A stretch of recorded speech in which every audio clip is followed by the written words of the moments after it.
Hello बच्चों, हम science का जेनेटिक्स का वीडियो नंबर 14 शुरू करने जा रहे हैं। हालांकि लास्ट वीडियो में मैंने आपको बोला था कि वो जो है वीडियो जो था वो इस चैप्टर का लास्ट वीडियो था, बट हमारा एक टॉपिक जो है, छोटा सा टॉपिक जो है वो उसका रह गया था।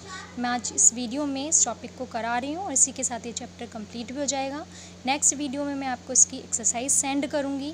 आप अच्छे से सारे वीडियोज़ को देखिए, अच्छे से याद करिए, उसके बाद एक्सरसाइज करने की कोशिश कीजिए।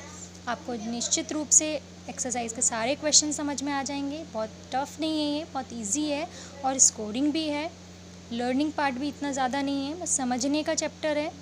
तो हम शुरू कर रहे हैं संकर पूर्वज संकरण, जिसे इंग्लिश में क्या बोलते हैं, बैक क्रॉस भी कहते हैं। ठीक है, क्या होता है संकर पूर्वज संकरण कि जब हम संकरण कराते हैं, दो जो है समयुग्मनजी पादपों में संकरण कराकर F1 पीढ़ी प्राप्त करते हैं। ठीक है, जैसे मेंडल ने संकरण कराया था लंबे और बोने के मध्य, और F1 पीढ़ी में सारे पौधे कैसे प्राप्त हुए थे, कैपिटल T स्मॉल t, जो कि संकर लंबे पौधे थे।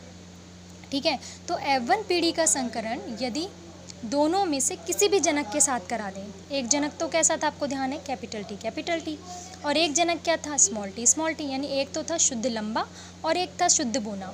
तो F1 पीढ़ी का संकरण यदि शुद्ध लंबे या बोने किसी भी एक जनक के साथ करा दें तो ऐसा संकरण क्या कहलाता है, संकर पूर्वज संकरण या बैक क्रॉस कहलाता है। ठीक है, समझ आया आपको?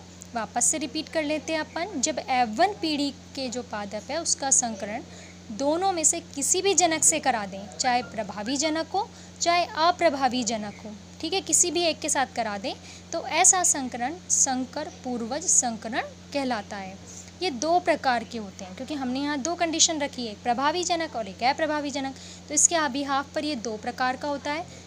पहला बाह्य संकरण या आउट क्रॉस। तो जब संकर F1 पीढ़ी के पादप का संकरण हम प्रभावी जनक से करा देते हैं, क्योंकि मैंने यहाँ दो कंडीशन रखी थी, प्रभावी और अप्रभावी।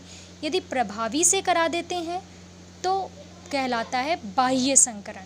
यदि किससे करा देते हैं, प्रभावी से, तो क्या कहलाता है, बाह्य संकरण। ठीक है, अब कैसे होता है देखिए, यह F1 पीढ़ी का विषम युग्मनजी पादप है। इसका संकरण यदि हम प्रभावी जनक कैपिटल टी से करा दें, देखिए यहाँ दो प्रकार के युग्मक, क्योंकि विषम युग्मनजी है तो दो प्रकार के युग्मक बनेंगे, सम युग्मनजी है तो सारे युग्मक कैपिटल टी ही बनेंगे। अब इनमें हमने संकरण कराया, क्रॉस करा के हम चेकर बोर्ड से देखेंगे। यहाँ पर एक नर मादा जनक ले लिया हमने, कैपिटल टी स्मॉल टी, इधर दोनों कैपिटल टी, इधर कैपिटल टी स्मॉल टी, ये आपको ध्यान होगा, कैपिटल टी स्मॉल टी ऐसे आएगा, इधर दोनों कैपिटल टी और इधर यहाँ से कैपिटल टी, यहाँ से स्मॉल टी, तो इस तरीके से।